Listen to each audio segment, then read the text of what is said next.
Welcome to AI for Good, the leading, action-oriented, global and inclusive United Nations platform on AI. Organized by the International Telecommunication Union, the United Nations Agency for Digital Technologies, in partnership with 40+ UN sister organizations and co-convened with Switzerland. The goal of AI for Good is to identify innovative applications, build skills and standards, and advance partnerships to solve global challenges.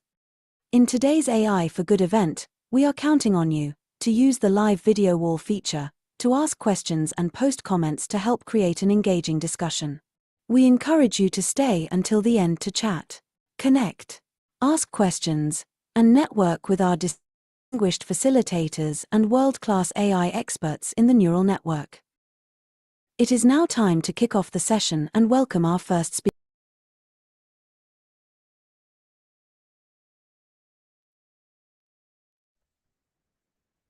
So, good afternoon, good morning, good day, everyone, and welcome to this new edition of Geo AI for Good. The workshop of today is on optimizing zero-shot segmentation of remote sensing imagery using LangRS and doing an hands-on workshop.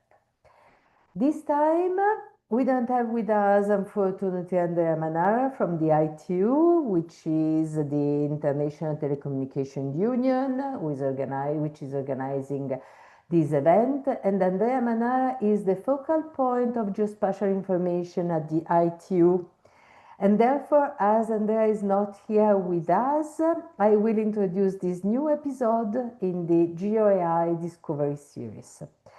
I want to remind you that we launched this series at the beginning of 2022, and we discussed GeoAI applications, policies, ethics, and the future of GeoAI for good. Thematic sessions included climate actions, spatial digital twins, energy, ecology, agriculture, water, food and system, health, and many more. The current focus of the series is on geospatial large language models and in the organization of hands-on workshops focused on building up practical skills in applying AI to geospatial data. So I'm Maria Brovelli, and I'm the creator of Geo AI series, and I'm doing that with the fundamental help of Andrea, already mentioned, and Rohini Swaminathan from UNICEF. But if you miss some episodes, some previous episodes, don't worry. You can watch the recordings of those events on the YouTube or on the neural network to which you are connected right now. So just a few words about me for those who don't know me. I'm professor of GIS and Earth Observation at the Politecnico di Milano at the Geomatics Engineering course of study, and I'm member of both the schools of doctoral studies in data science and Earth Observation at Roma La Sapienza. Amongst my many activities, I'm the Vice President of the Commission of Spatial Information Science of the International Society of Photogrammetry and Remote Sensing. I'm a member of the board of the UN Geospatial Information Management Academic Network, and I'm co-chair of the United Nations Open GIS Initiative. Today's workshop is to learn LangRS, which is a Python library that enhances natural language-driven segmentation of remote sensing imagery, building on the Segment Anything Geospatial, which improved, so the SamGEO, which was improved with pre- and post-processing techniques. The workshop introduced this new code through interactive demonstrations and exercises, guiding the participants in using natural language prompts to segment and analyze satellite imagery. So the attendees, so you will gain hands-on experience with the code, with its workflow, from data preparation to visualization, enabling more accessible and effective geospatial data analysis. So, say that, I'm very pleased to introduce today's speakers. I will start with Mohanna Diab, which is a Geo AI and computer vision researcher with a focus on remote sensing applications. He's working at the URAC Research. He uses satellite, drone, aerial, and street view imagery along with field collected data to develop machine learning and deep learning solutions. Mohanad holds a Master of Science in Geoinformatics Engineering from the Politecnico di Milano and a Bachelor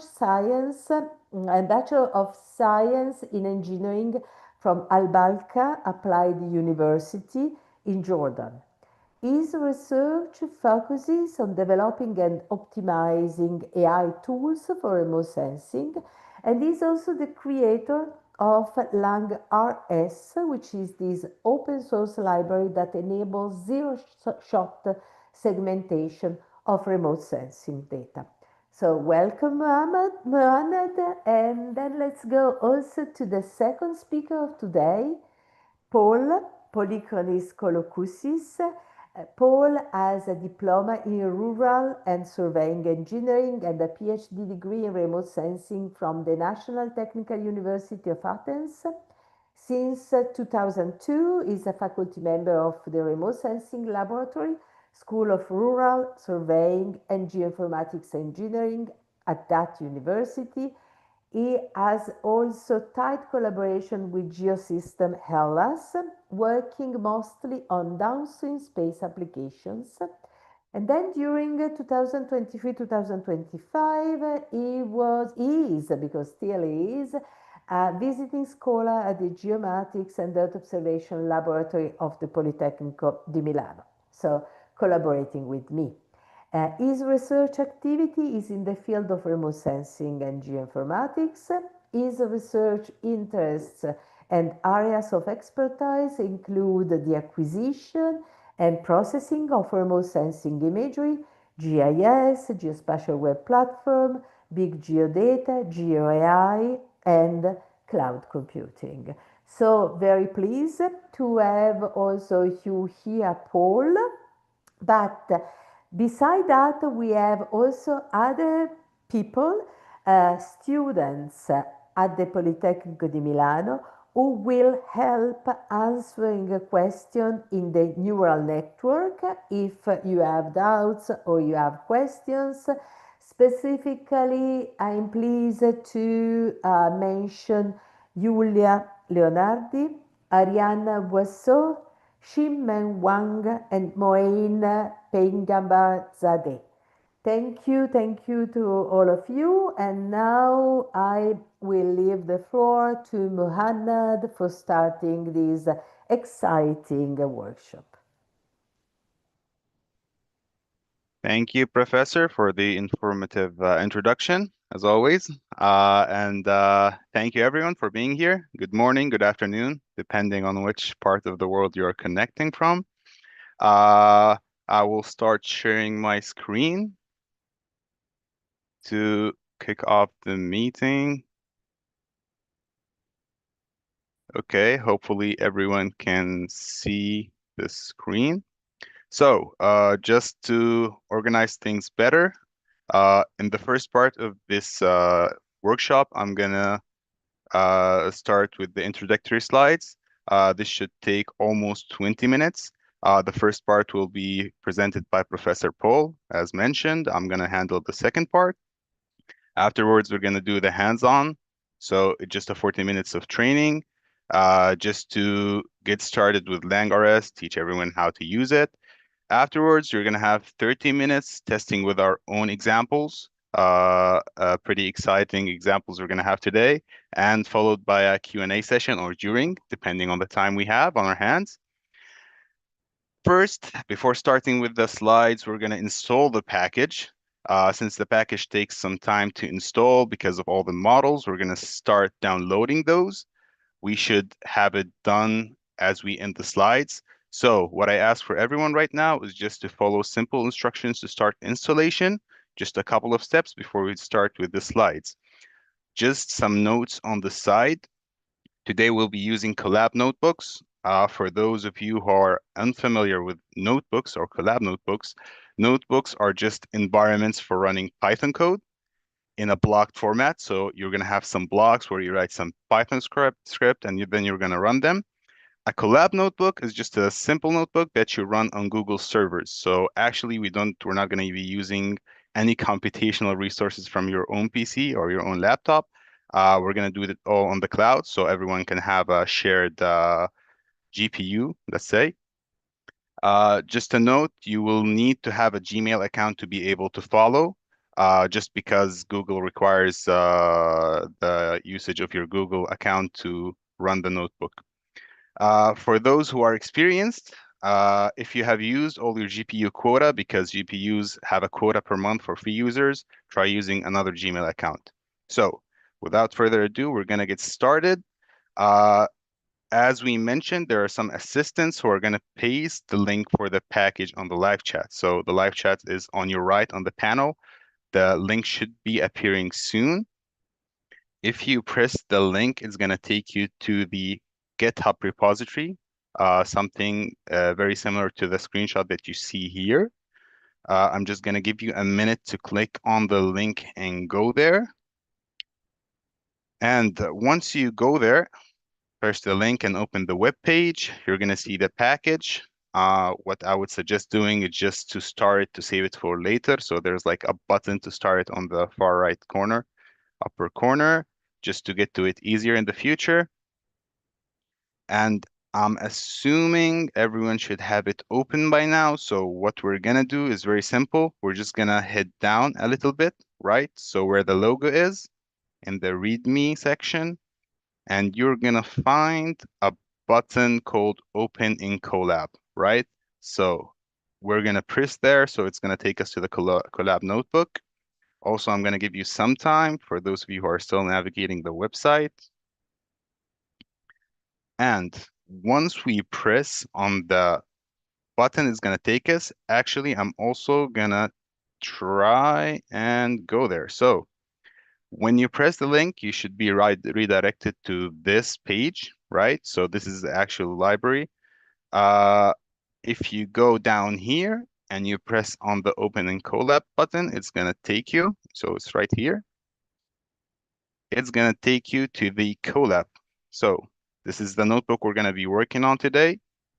What we want to do is something very simple. So we're just going to start the installation. So you see the button right here, it runs the cell. We're just going to press it. You're going to get a warning. Do not be alarmed. This is just a warning that everyone's going to get because this notebook is not authored from Google or GitHub itself. Because I authored it.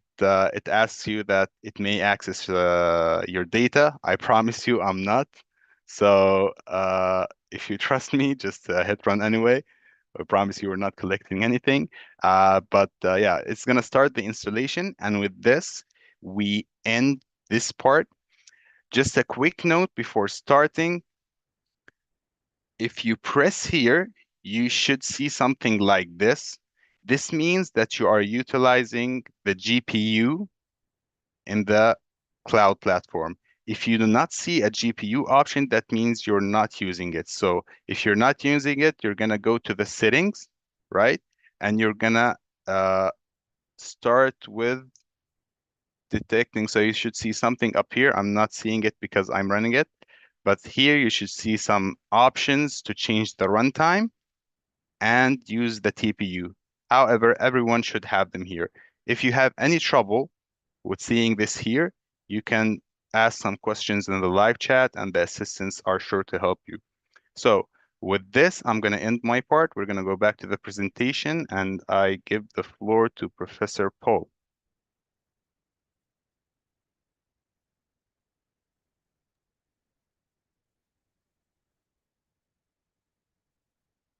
Thank you, Maria, for the introduction. Thank you, Mohammed.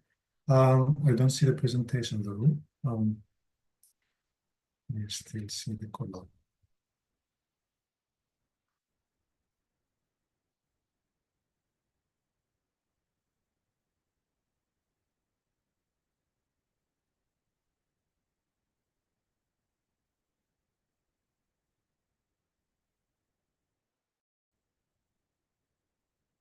Mhm.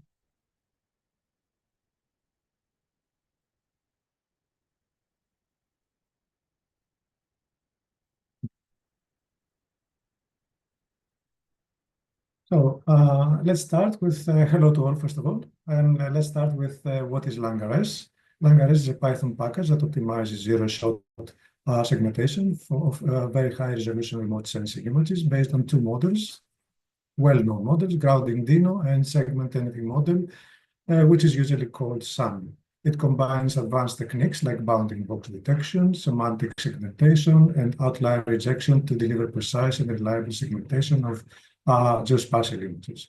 Here's the overall workflow of the presentation. At first, I will provide some introductory information about the models that we have utilized, grounding Dino and SAM.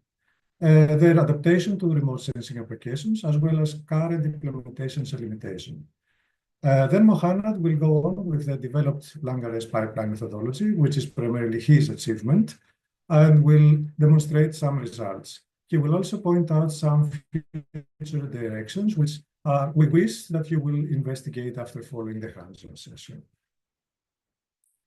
So let's go to the models. Grounding Dino is an advanced open source object detection model developed by IDEA Research. It can detect almost any object based on natural language prompts. For instance, you can say something like, find the red backpack next to the tree, and Dino will locate that object in the image, even if the red backpack was never used in its original training label set. Grounding Dino was built using Dino, which is a self-supervised learning method for training vision transformers, without requiring labeled data. It extends the Dino object detection architecture, combining transformers and query-based detection. Grounding Dino is task agnostic. It has zero-shot detection capabilities, which simply means that it can detect objects that it has never seen before. The model uses CLIP or similar language vision models to understand your query and match it to the image regions. Then SAM. The Segment Anything model is a very popular open source promptable image segmentation model developed by Meta. It is designed to identify and delineate any object in an image or video based on user prompts such as clicks, bounding boxes, etc. SAM's transformer-based architecture includes three main components: the image encoder, the prompt encoder, and the mask decoder. More details you can find in the internet, of course. SAM was trained on the Segment Anything 1 billion dataset, which includes over 1 billion masks across 11 million images. This extensive and diverse dataset enables the model to generalize effectively across different domains and object types, thus having zero-shot capabilities. By combining these two models, grounding Dino and SAM, in a two-step pipeline, we can have grounding Dino to generate bounding boxes based on text prompts, and SAM to take the resulting bounding boxes as input and generate image segmentation masks. Of course, there are several considerations and adjustments that have to be carried out before reaching a good combination of the two models, which will always work effectively and accurately. And this is what LangRS achieves. A lot of papers have demonstrated that good results can be achieved with SAM for various applications and tasks, while many of these papers demonstrate the usefulness of SAM in remote sensing applications. The most relevant two papers which have inspired our methodology are the grounded SAM paper, which demonstrates a pipeline that uses grounding Dino and SAM.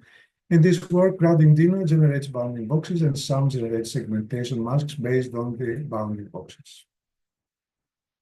The second paper that motivated us, entitled blah, blah, blah, from zero to one shot, is utilizing some for remote sensing applications. The paper suggests that grounding Dino and SAM perform quite well for zero and one-shot segmentation. The authors used a lot of handcrafted, manually annotated images for bounding boxes to test the SAM model segmentation performance. And this work inspired SamGEO. SamGEO, also known as Segment Geospatial, is another popular open source Python package designed to simplify the process of segmenting geospatial data using SAM. It provides a user-friendly interface for applying SAM to satellite and aerial imagery, enabling users to extract meaningful features without the need for extensive deep learning expertise or training data. SamGEO has been utilized in various geospatial analysis tasks like land cover classification, infrastructure mapping, environmental monitoring, and others. Nevertheless, the results are not always as expected. This slide, for instance, demonstrates the performance of SamGEO when we try to perform tree-crown segmentation on a very high-resolution aerial imagery in southern Athens. The results were faulty due to the problem of overestimation of the bounding boxes. And here's another example of how the SamGEO segmentation many times fails to a great extent. Now, Mohammed will present you the LangRS pipeline methodology, which combines grounding Dino and SAM and produces much better results for zero-shot segmentation tasks using very high resolution.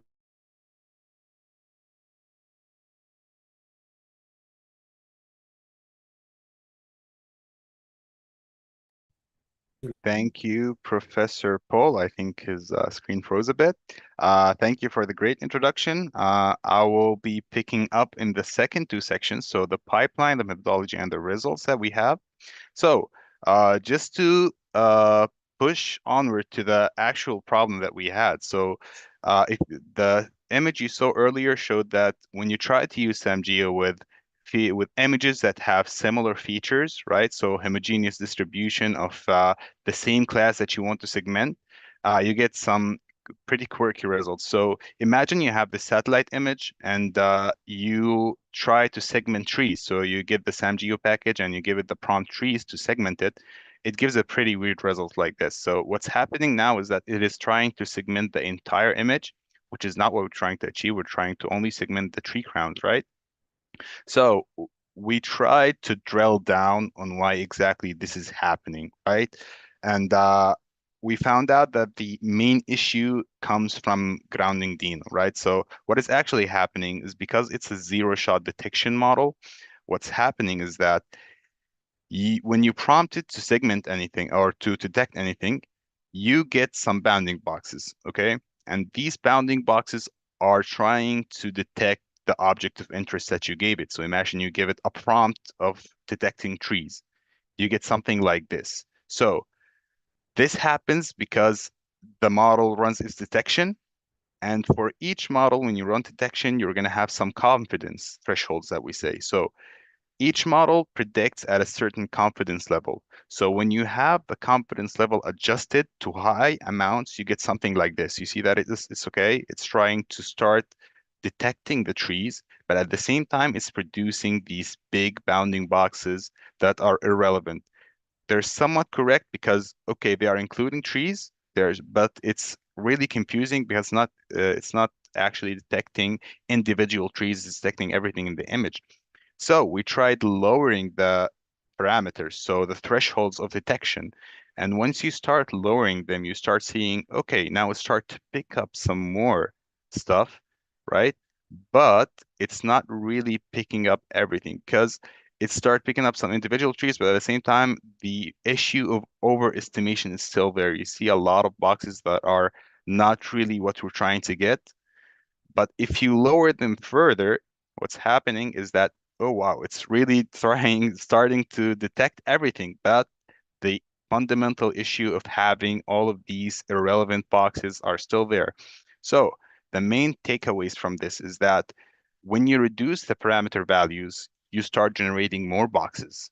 And these boxes are not essentially useful because You start generating boxes that are both true positive. So a true positive box is something that is actually detecting a tree. So the model gives it the tag positive, and it says actually in the ground truth, it is positive. So what we call it true positive, and the false positive. So these are examples or boxes, the same one as we see here, that the model deems positive, but actually are negative. So that's why we call them false positives. So what we're trying to do actually is we try to set very low parameters and let the model go wild, detect everything.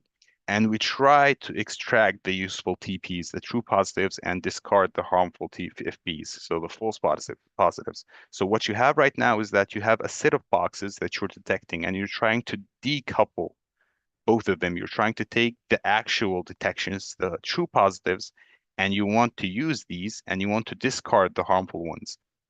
So the way we did this with LangRS, which take as input the aerial image and the text prompt and gives you as output the bounding boxes and the segmentation mask, is to employ some techniques under the hood. So I'm just going to mention the names of the techniques. We're going to go more into detail in a bit. So the first one is the sliding aided hyperinference, right? I'm also going to explain what that means. So the second thing is to calculate the area of the bounding boxes. The third step is to do an outlier rejection to reiterate, extract the useful TPs and reject the unuseful FPs. And finally, do the segmentation based on the SAM model. So let's start with it. So sliding aided hyperinference, how does it work? So instead of running the model on the entire of the image, what we call a full inference, we have an inference window. So what's actually happening is that instead of running your detection on the entire image, to avoid having that problem of having bounding boxes that cover the entirety of the image, we try to limit our inference window to a smaller area. This inference window has three parameters, which are the width, the height, usually they're the same, and you have the stride over the overlap. So you have an inference window that moves in a certain direction to the other side, and you have some overlap. So we're going to see that actually in action. So imagine you have this inference window. You only load the part of the image as an array in the inference window, and you run the inference on it. So you have the detections already present. Then you move the window to the side with some overlap with the old detection, and you run the detection again to have those predictions there. And you do this so on and so forth for all the rows, for all the columns of the inference window size compared to the original image to get the final full inference on the whole image. So we can start seeing that, okay, this is a bit better than the previous one. So what's actually happening is that you don't no longer have these big boxes that are covering the whole image. You still have the problem, it's still prominent, but it's only limited to the size of the window, right? So you actually know what's the limit of the biggest bounding box that you have, right? So what you can actually do is what we did is that we calculated the area of all the bounding boxes in the image, and we tried to distribute them based on size. And you usually get something like this. This is mostly the case when you have objects of interest of homogeneous distribution. So imagine you're trying to segment roofs in an image, you're trying to segment trees, you're trying to segment tree crowns. So these features almost always have area sizes that are of the same, let's say, proximity. So what you're seeing right now is that you're seeing a distribution. You're seeing a lot of boxes almost at the same size, and then you have an explosion here, a high tailed distribution at the far end. So what do these actually represent? You have this area right here, which is mostly what's in the image. So this is the index here represents the actual ID of the box. So you see that most boxes have similar size. And if you take a look at the image, you can actually tell, these boxes are actually the boxes that are covering the roofs that we're trying to segment. And then you have this explosion in size, and you can intuitively tell that these are the big boxes that are, let's say, not placed quite right, right? So these boxes that are much bigger than the homogeneously distributed boxes are actually exploding, because imagine you have a bounding box twice the size of another one, but it's 4 times the area, right? Because it's a quadratic relationship. So you really start seeing that explosion. And what helps is that, imagine we want to remove this red part and we want to keep those, because these are actually the useful boxes. So we go back to the point where we want to extract the useful TPs and we want to remove the boxes that we don't want. So we're decoupling the detections again, and we want to remove those. So how does this actually happen? We have implemented some data-driven outlier rejection, right? So purely based on the distribution that you have. And because it is rarely that you find the case that all distributions are always the same, because there's in AI there's saying that nothing can be always saved with the same model, no free lunch theorem. So we've implemented a number of data-driven outlier rejection methods. The typical ones: z-score, interquartile range. We've also added some classical machine learning algorithms, so robust covariance, random forests, and much more. I think we have 7 in total. We also have SVM, so support vector machines, SVM with SGDs. And the idea was to implement these outlier rejection and try to see which one fits the case better, right? So we're also going to see that during the training. So once you implement one of those and you actually remove the harmful boxes, you get something like this. So it's actually starting to look pretty nice, no? So you have boxes that are covering the entirety of the roofs in the image almost. So remember, guys, this is a zero segmentation inference. These are models that have never been trained on aerial images. You're not training anything. You're just grabbing the models out of the box. You're running your inference on them, on objects they have never seen. And you're getting something like this. So this was the third step, the outlier rejection. The final step is to run the segmentation model on those. So what SAM actually does is that it takes the original image, it takes the bounding boxes, and it's trying to segment what's inside. And you're starting to see that the segmentation is quite nice. So we're actually going to work with this example in the hands-on, and we're going to see exactly what's happening under the hood. I just want to mention a couple of advances that we had ever since we published the original work. So the first thing we did was we adapted a new methodology called adaptive slicing aided hyperinference. The slicing aided hyperinference is something that has already been there. Adaptive one is something that is rising on the scene. So what's going on, that instead of having to manually tune the sizes of the windows, we get something that can automatically, based on the distribution of the data, find out what the best window size is, right? Because at the end, it's a parameter that needs to be tuned. And we can see in the examples here that based on the prompt that you give it, whether it was a car or a roof, you have adaptive windows. We have a master students working on this as a thesis. Hopefully we get the results out soon. The second steps were also directed towards our box rejection, so size-aware non-mass suppression. This is just another technique in classical AI that does suppression. Suppression is just the removal of boxes, a very simple algorithm, which we'll also go through in the training. We also implemented the slicing aided hyperinference for segmentation for the SAM model. So that resulted in a big computation reduction, so that can be used on the cloud or on your PC. You can see here an example of a 30 centimeter resolution drone captured image over a big area. And we can see that the performance, when you give it some prompts like roof, it tries to segment the roofs. The trees, it tries to segment the trees. And we can see actually the performance is quite nice. And it was actually done on a Collab notebook, so using the free GPUs. So it's not very computationally demanding. The next stuff we're trying to do is model quantization. So for those of you who don't know what model quantization is that AI models usually have weights inside. So you can think of weights as the parameters inside. So just the parameters of an equation. And usually they are saved in 32-bit format. So a very long format. So in order to reduce the size, you reduce the size of the actual weights to less dimensional ones. So 16-bit, 8 bits, 4 bits. And what that does is that it reduces the model size quite in a quite extensive way, but at the same time, you lose a bit of accuracy. but instead of having that big computational power, it's a good trade-off. We're also trying with scale-aware SAHI, so the same thing with the first and second step.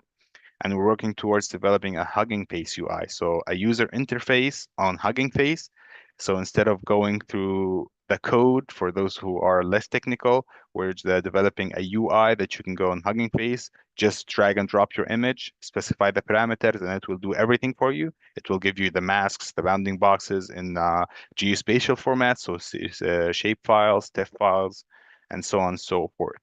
So this was it for the presentation. We can now go to the hands-on. So if we can go back to the notebook that we started. So hopefully you should have something like this. So the library should be already downloaded and we are ready to work with it.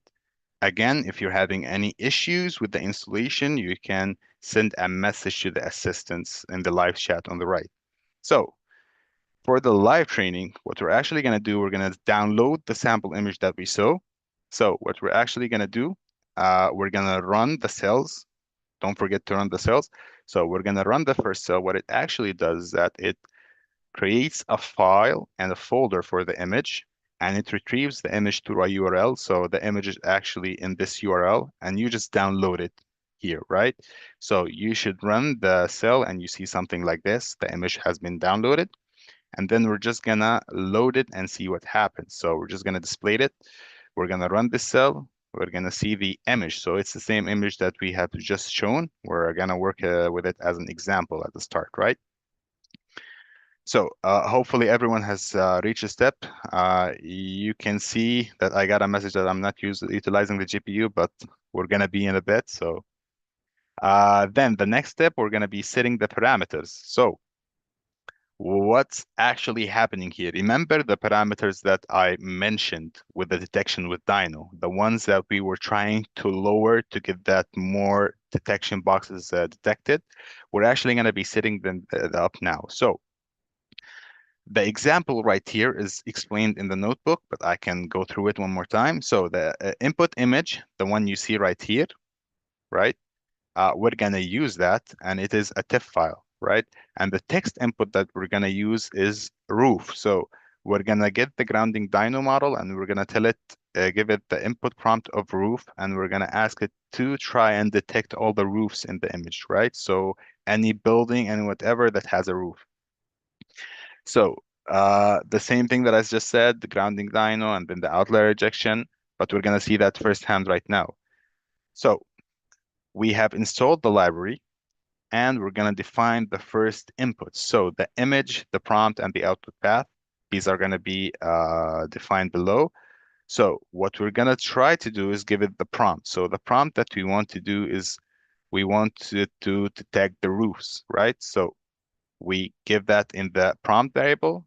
For the output path, this is the path that the model saves the images to. So once you run the inference, if you remember, I said that LangRS has some outputs. So it has the bounding boxes and it has the segmentation masks.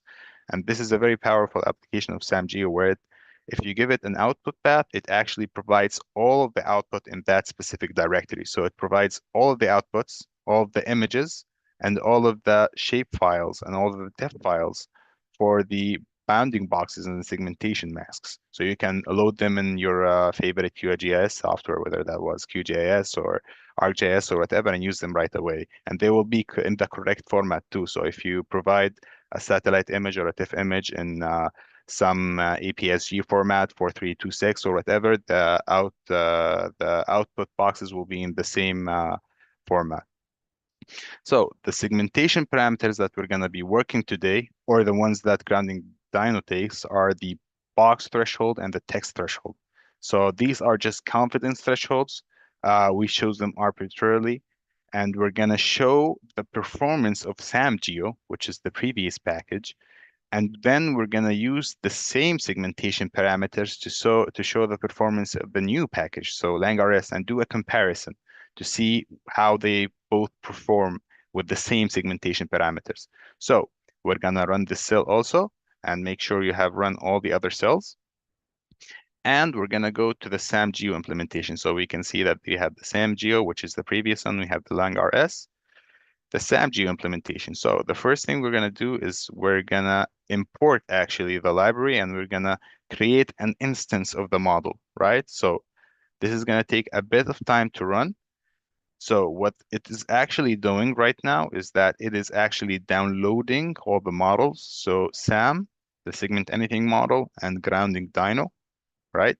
And as Professor Paul has said, Segment Anything model has three sizes. It has the small one, the medium one, and the large one. These are just parameters of different sizes, right? What they do is that the bigger it is, the more performant it is in a nutshell, right? So we can see that it is downloading. You're going to see a lot of bars. And once it finishes downloading, we're going to actually start our prediction. So to use SamGEO, it's actually very simple.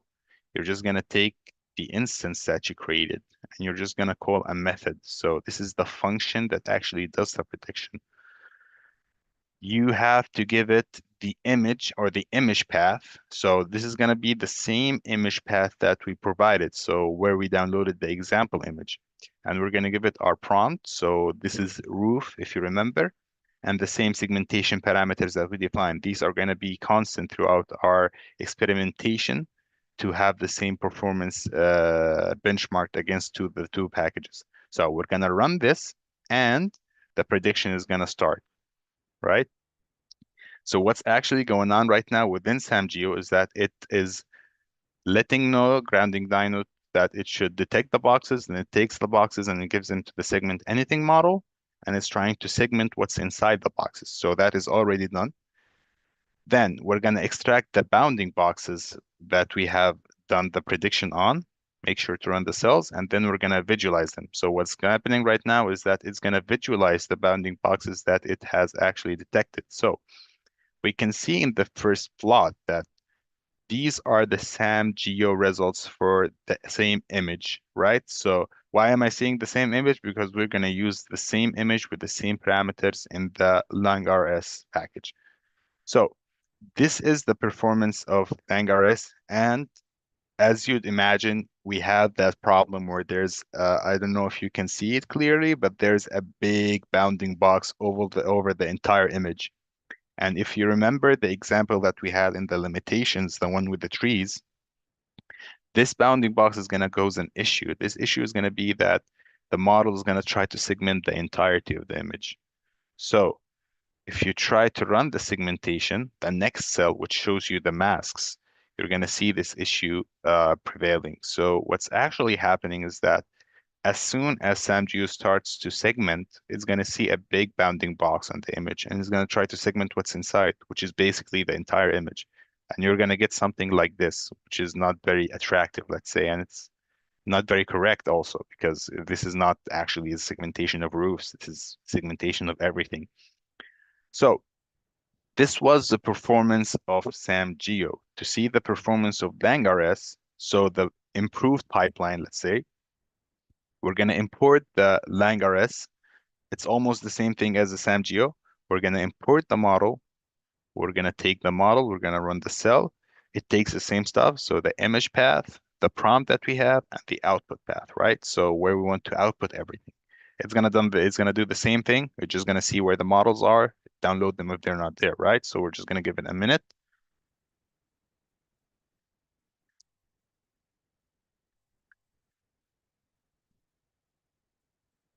Should be done any minute now. So you can see that there are some text there. Should finish running for you guys now. So we are now going to generate the bounding boxes. Remember, SamGEO had this one process where it did everything together. So it generated the boxes, and right away it just gave them to SamGEO, to the submodel, so for the segmentation. And if you remember, what we did with LangRS was more of a like four-step process, where we first generate the boxes using the moving window. So we're going to take the model. We're going to say we want you to generate the boxes. So we're calling model generate boxes, and we're giving it a window size. If you remember, this is the same window size that was leaping throughout the model, right? So Window size is 600 and the overlap is 300. So the window size has a height and width of 600 and an overlap of 300. So it's just going to move 300 at each step. And as you can see, we're giving it the same segmentation parameters that we gave SamGEO to see how well they fare against each other. And we're going to tell it to generate the boxes. So once we run this, it's going to give us the bounding boxes.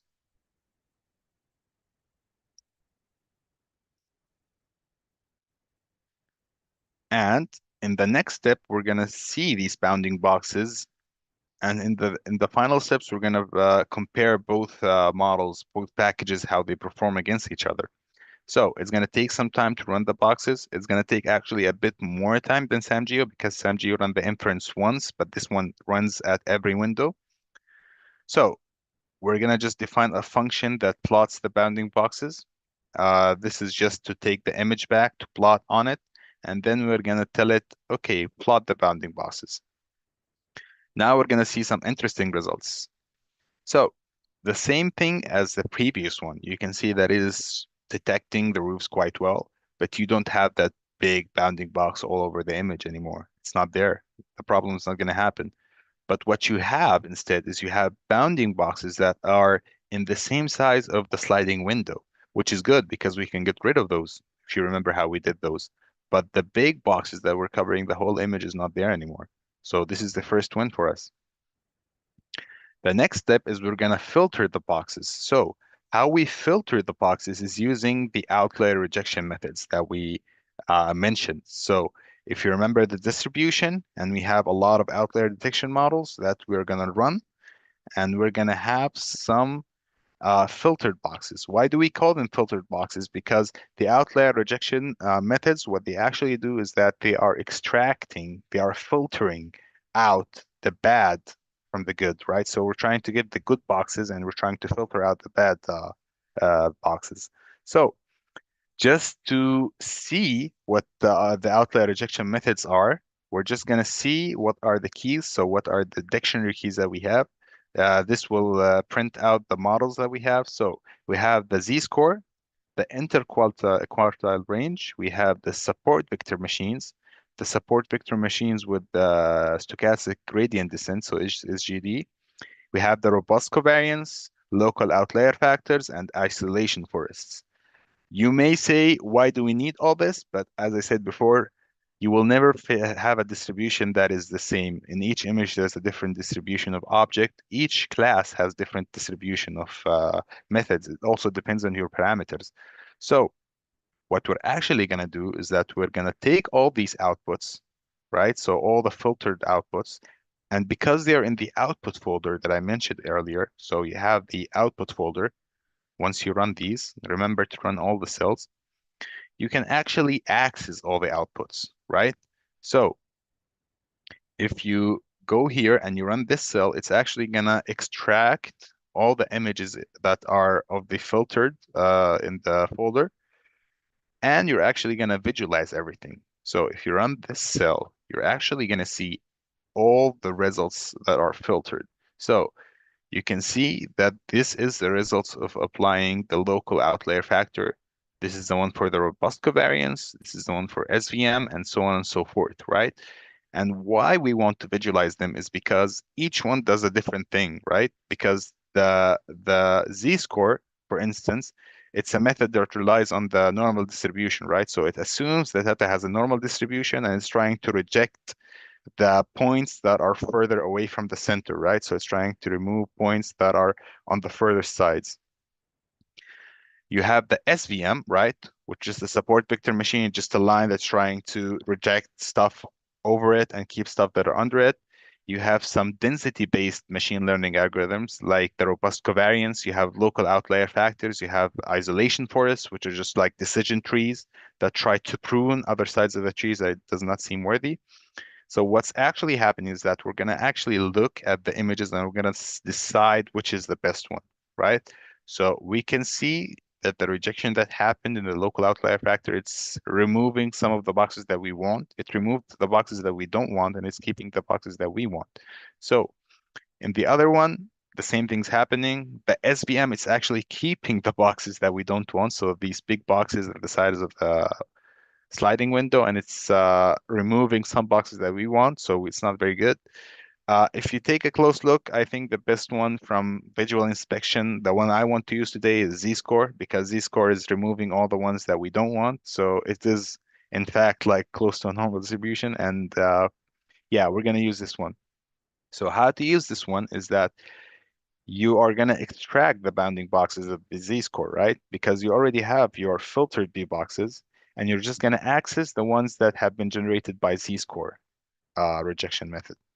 So if you go to the B boxes and you give it the key Z-score, you're going to actually get the B boxes responsible for this method. So you're going to get these bounding boxes, right? And then we have the non-max suppression. So just a quick explanation of what that means. So non-max suppression has been a technique that was developed, I think it was in 2007, to deal with models that do over detections. So what I mean, you see that in this detection, you have a lot of boxes that are overlapping. So specifically here, you can see that there are two bounding boxes overlapping. Maybe you don't see them very well, but I see them. Maybe if you look at your notebook, you will see also here there are two boxes that are overlapping. So non-max suppression is a very simple algorithm. What it does is that it will look at the bounding boxes. Anything that is overlapping, it will deem redundant. It will only keep one, right? And it will keep them based on the confidence that we were talking about earlier. So it will see which box has the most confidence score, and then it will delete the other one, right? Based on an intersection measurement, right? So what we're actually trying to do here is not directly non-max suppression. It's called size-aware non-max suppression. So what that does is that it will, instead of rejecting based on confidence, it will reject based on on size boxes, right? So the size of the box, it will reject based on that. So depending on the size of the box, it will reject if it was too big or too small, it's going to reject that one, and it's going to keep the one that is within the distribution, right? So if we run this and we see the number of boxes that have been present before applying non-max suppression, we're going to see that there were 278 boxes in the image. So these were 278. And after running the non-max suppression, we're going to see that we were left with 127. That's a huge reduction, right? It's almost more than half. So we have reduced the number of bounding boxes. If we keep running the cells, we can see a comparison. So we can see that this is Z-score plus non-max suppression, and this is the normal Z-score. We can see that basically nothing has changed. Well, the only thing that has happened is that here we have like a bounding box. Here we have two bounding boxes on top of each other. One of them has been removed. That's the only thing that we did. Here we have a lot of bounding boxes. Now we only have one for each space, right? The same thing here, the same thing here. And these boxes are usually there because we have the sliding window, right? With the overlap. So a window detects on one side, and then the window with the overlap detects the same object twice, right? And in order to remove these overlapping boxes, we use this method, right? But you would say, why even bother? Like we already have the detection, we already have the boxes.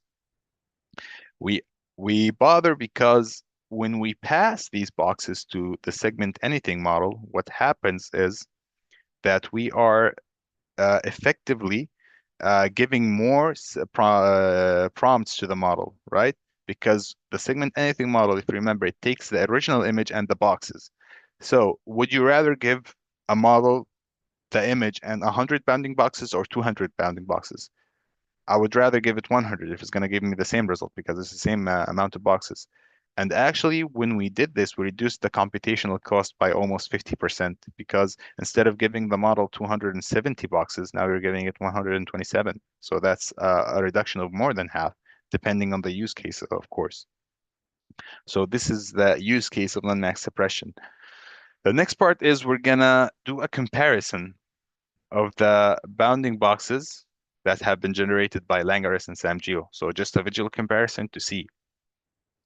If you're in the next cell, you can see that this is the LangRS results and these are the SamGEO results, right? So just by visual comparison, you can tell straight away that SamGEO has been detecting more where SamGEO has failed to detect them. You can see that SamGEO is almost also detecting some false classes, like here the pool is not a roof, but it's also detecting it. In general, LangRS, which is just simple techniques and using the same models, it's producing more efficient results while also removing the inefficient ones, right? So aside from that, we're going to actually do the segmentation. We're just going to run the generate masks one, and we can visualize it, and we can see this is the final visualization of the segmentation. If we also do a comparison, if you guys remember the masks that were resulting from SamGEO, this is the final comparison. So we have LangRS compared with SamGEO. So this is the resulting segmentation from LangRS. This is the resulting segmentation from SamGEO. And if you remember, we had this because we had a lot of false positive boxes that were covering the entirety of the image, and we have completely got rid of those.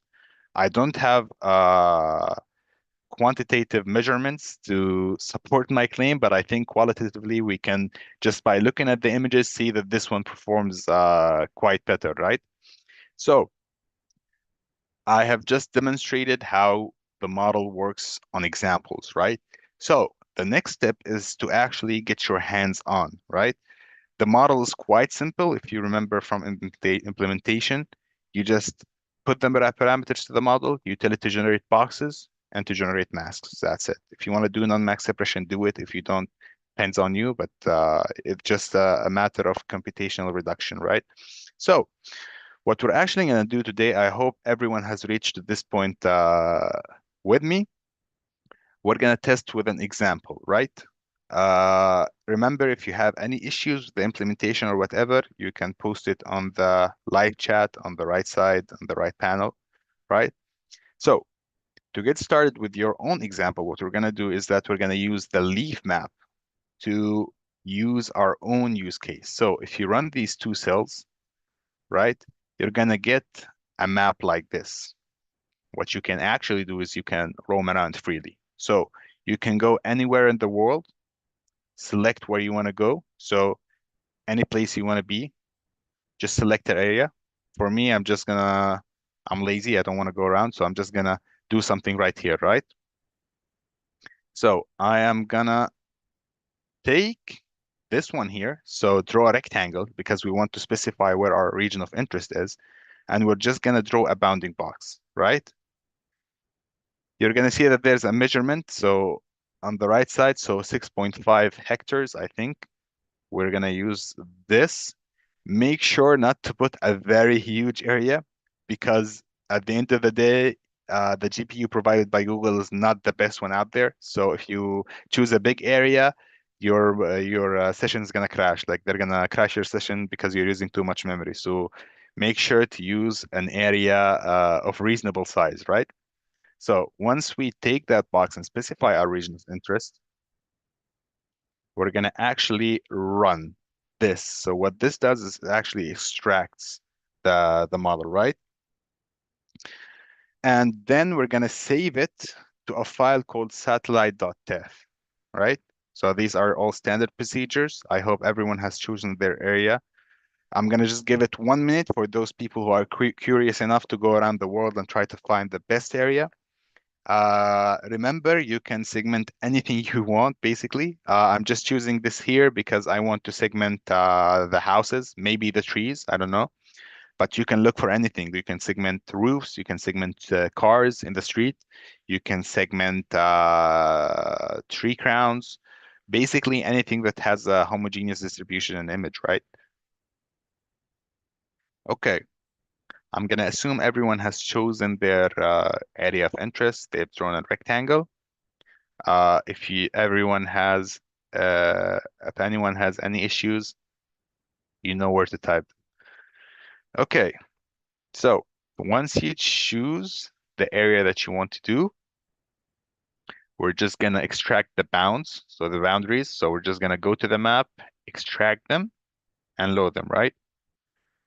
Gonna load them into the image. We're gonna run those two cells. So what this one does is that actually takes the image from the tile map service. So it's gonna download the image. It's saved, and this one actually displays it over an OpenStreetMap base map. So you're gonna get this weird pop-up, but never mind it. So we can see that this is actually my region of interest that I'm working with, right? So what can we actually do is that now we have an input image, right? Then we're gonna do the same thing, guys. It's just simple implementation. We're gonna import the LangRS. We're gonna start a new model. So the same thing, LangRS with the image of our interest. So right now, your image should be under the image variable.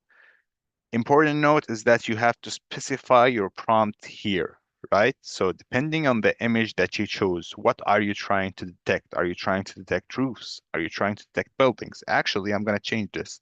I'm going to say buildings instead of roofs. Let's see what happens. And the same thing goes for you. What are you trying to detect? Are you trying to detect roofs, buildings, cars, whatever? You can actually go wild. You can say, I only want to detect blue cars, and it will actually detect them. You can also try that. Like we did that in the paper. There are some examples. Yeah, you can detect yellow roofs, red roofs. I don't know where you can find those, but I mean you can try. So we are gonna run this cell. Hope everyone is catching up with me.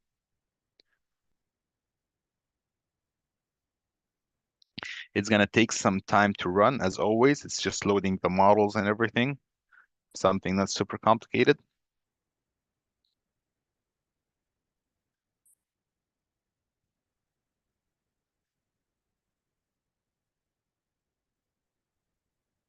Awesome. So we're going to retrieve the image as always. So the pill image, and we're going to generate the boxes. So this has been in a previous example that I ran a couple of days ago. We're going to see how it performs for our example. So now we're going to generate the boxes, right? We're going to generate them based on a window size, an overlap, and a box and a text threshold.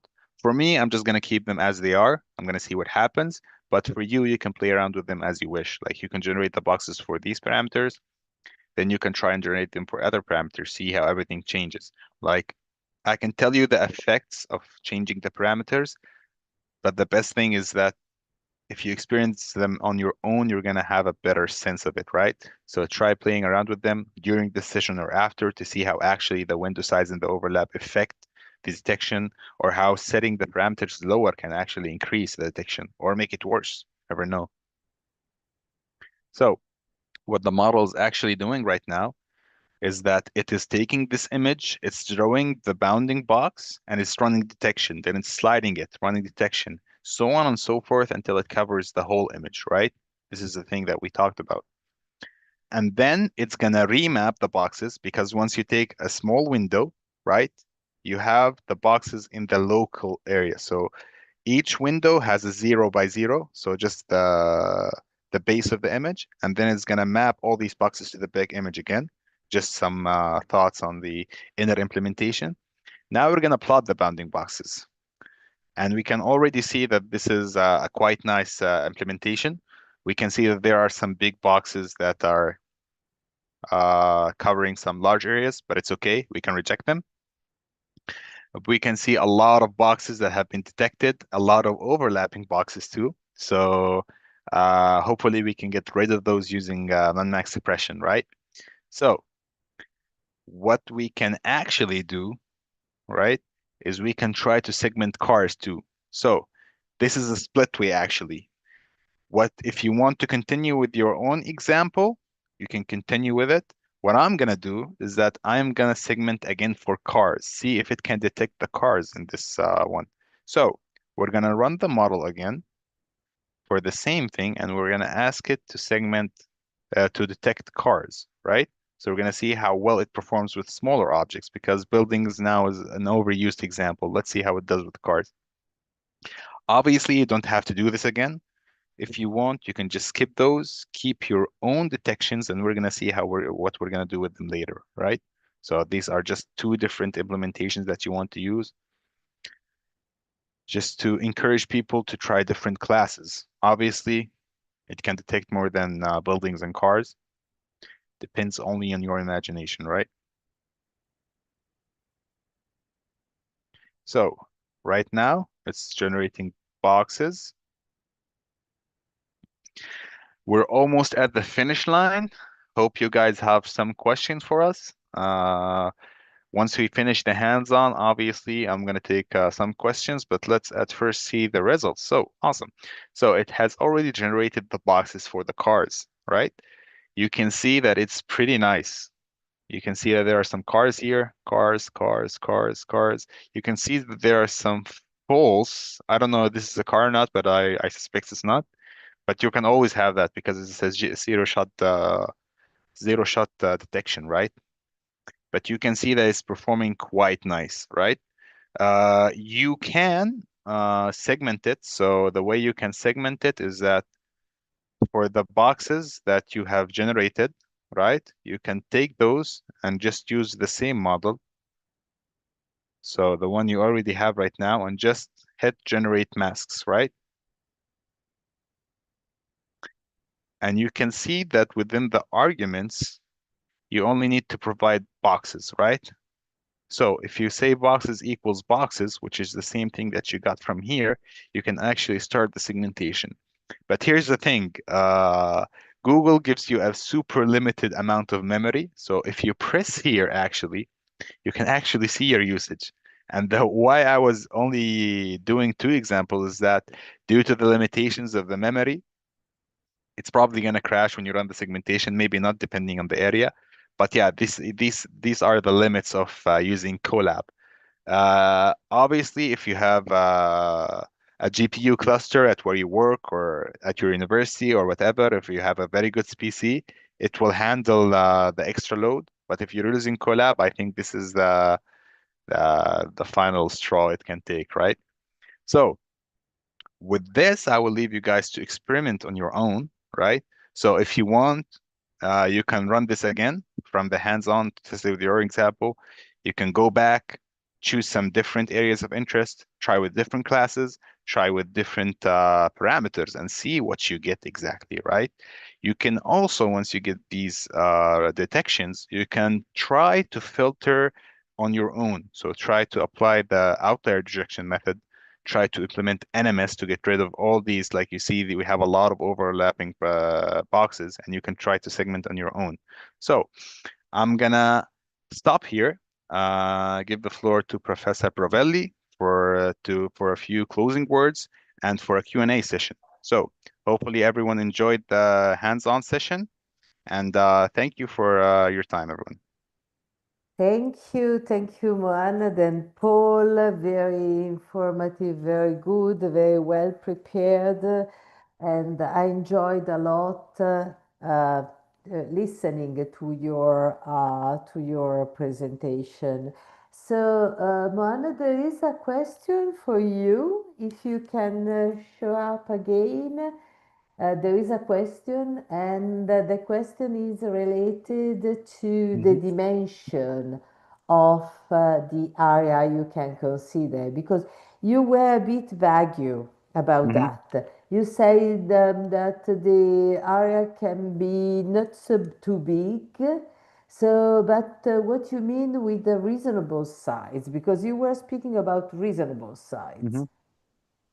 Okay, no, it's a very good question. So theoretically, you can choose any area you want, right? Given you have enough GPU power. So you can give it as like the footprint of your actual image can be as big as you can, but imagine you have an image that is 20 gigabytes of size. Do you have a GPU that can load? Does your GPU have the 20 gigabytes of RAM, right? And that's the thing, because the GPU on the Google Colab has like 16 gigabytes only, and you're also loading the SAM model and the grounding dyno model on the GPU. That's why I said reasonable. I don't have an exact size because the tile map service has different resolution for each area, right? So depending on where you choose, the size of the area that you choose, the size of the image itself that is going to be loaded into the model is going to be different, right? I say a reasonable size. I don't actually know the exact size. It depends on the model that you use and the area that you choose and the resolution of the image that you choose, right? So it all comes down to the computational hardware that you have. So in a general sense, you can do whatever given you have the computational resources. But in a Google Colab notebook, you have limited resources unless you pay, which I don't know. But on a free use, you don't have that much. Yeah. Okay, okay. And then the main point is that you're able to detect every feature Hmm. independently of the typology. Like, for instance, if you suppose that there is a big crowd in a square, you Hmm. are able also of detecting how many people are in the square.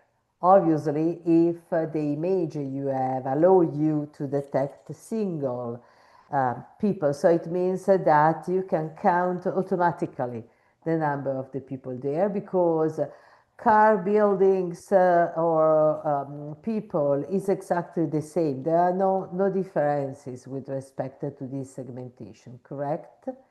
Exactly. Yeah. Okay.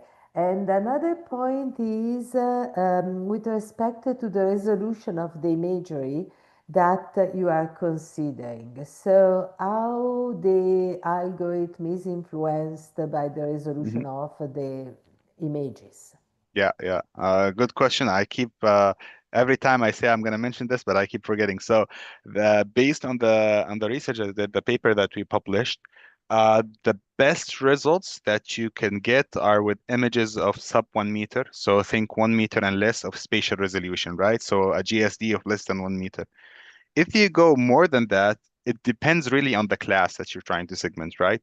So if you go above 1 meter and you're trying to segment, let's say, buildings, you may be able to do that because a building size is quite big. But if you're trying to segment, let's say, solar panels, it's going to be a bit hard. If you're trying to segment cars, it's going to be way harder because 1 meter by 1 meter pixel size is like half a car, you know?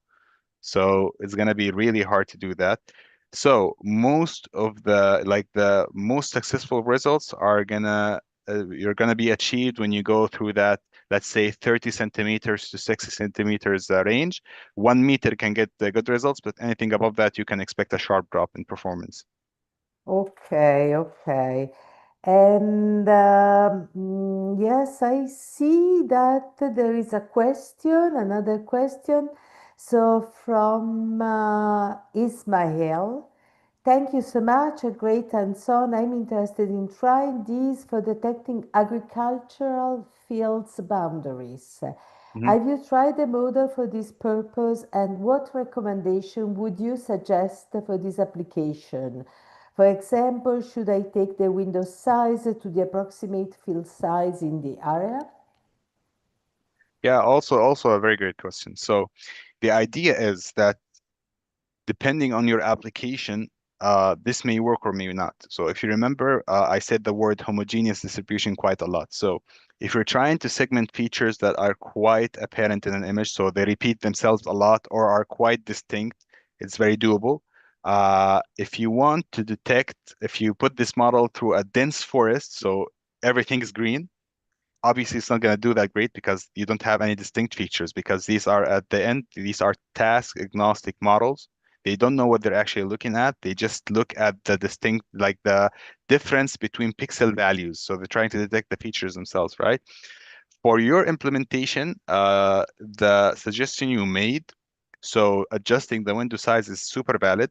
It's very important that you test with window size because at the end of the day, if you have an object that is this big and you put a window size that is this big, you're never going to detect it because if you put a window size that is less than the area, you're never going to be able to detect it. We recommend putting it at least 3 to 5 times the size of the model, at least, because if you have a window size that is too small, it's not going to work. You have to have a window size that is big enough, right, to actually cover the entire area of the thing. Okay, okay. Thank you, Mohamed. Thank you, Paul. And let's go to the conclusion. But for the conclusion, I want also to share something with you. So I hope that you see my screen. I want to thank you, Mohammed. I want to thank you, Paul, but I want also to thank Julia and Ariana and Shimeng and Mohain. They were behind the scene to answer our question, and they were very helpful in this workshop. Then I want to thank all the participants for being here. We are sure you learned a new skill in this workshop, as we also sure did. So the workshop material will be available for the neural network, and of course also you can watch the recording on YouTube and neural network. So then I'm also pleased to inform you that we are organizing an in-person workshop in the AI for Good Summit on July 9 in Geneva. You see here, and with the title of the role of Geo AI and foundation models in shaping a sustainable future. So please stay tuned for those exciting developments in Geo AI and geospatial foundation models. And I thank all of you again for your participation. And with this, let me give back the floor to Anna. See you next time, and thank you, everyone.